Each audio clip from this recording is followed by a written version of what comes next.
What's going on, New Breed Disciples? This is Nick. Welcome back to our legacy series that we are doing. This video, we're going to discuss something that is very close to all of us as men's hearts.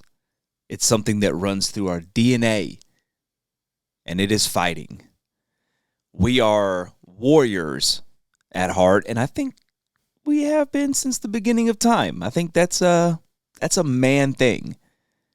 And although masculinity has been completely neutered in our society today, I think men are actually getting really hungry for something that's authentic and that is not only worth fighting for, but something that's worth dying for.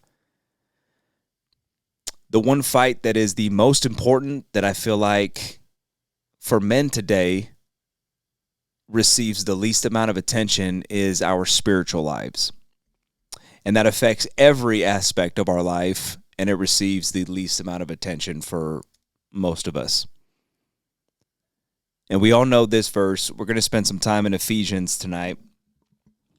But Ephesians 6:12 is, "For we are not fighting against flesh and blood enemies, but against the evil rulers and authorities of the unseen world, against mighty powers in this dark world, and against evil spirits in heavenly places." So we have to first be aware of the spiritual forces that run society, that run culture, that run completely opposed to everything that we're trying to do, which automatically makes it a fight to live for Jesus. But then we have to equip ourselves. Once we realize what's running it, we have to be able to equip ourselves so that we are ready, able to fight. Nick, are you talking about exorcisms and demons? Only if you are man enough, son.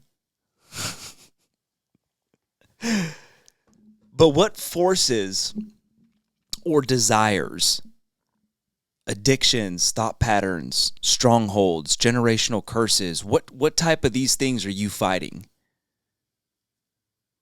Anger, pride, lust. We can go down a list of things that us as men have to fight every day. What areas do you feel like no matter how hard you fight, victory and freedom just don't ever seem to be the outcome? I think the biggest thing is we have to learn to fight with God. We have to allow Him into those spaces to offer us that victory that He's already given us. And believe it or not, the next verse actually gives us the tools and the answers on how to fight what we're fighting against. So Ephesians 6:13 through 18 says this: "Therefore put on every piece of God's armor so that you will be able to resist the enemy in the time of evil. Then after the battle you will still be standing firm." Here we go. "Stand your ground, putting on the belt of truth and the body armor of God's righteousness. For shoes, put on the peace that comes from the good news so that you will be fully prepared. In addition to all of these, hold up the shield of faith to stop the fiery arrows of the devil. Put on salvation as your helmet and take the sword of the Spirit, which is the word of God.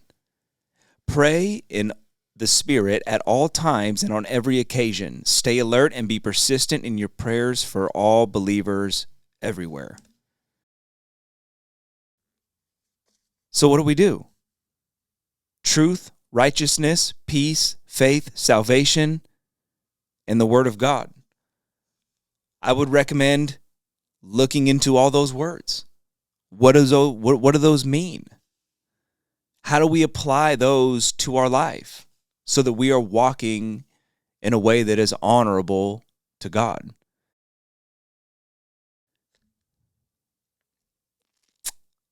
It's not going to be easy, my friends.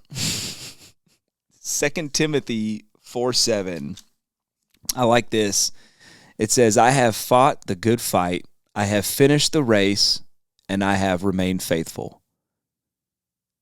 See, we have an idea that because we're walking with Jesus, that shouldn't be a fight. It should all be easy. It should all come together. It should all work out just fine. But the disciples, all but one, I think, were murdered for their fight to be able to pursue Jesus as the Messiah. So the way I read that is it doesn't matter if I cross the finish line crippled and beat up and I'm barely making it across. What matters is that we're faithful.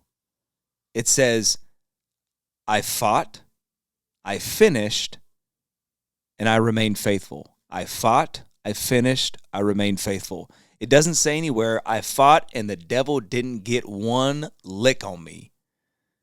It doesn't say that.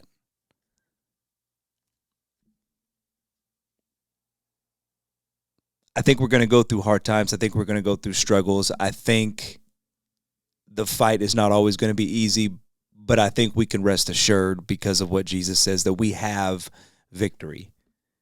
That at the end of the day, it doesn't matter what the outcome is here. At the end of the day, we have victory. And we have to fight for our victory. We have to fight for our brothers' victories. And that's what this whole thing is about, is men today need some more grit. We need to start taking this more serious and learn how to fight with this. And then teach others how to fight with it. So as men, let's buck up and let's start fighting, man. Let's fight. I love you guys. I hope that helps somebody, and we will talk to you next time. Peace.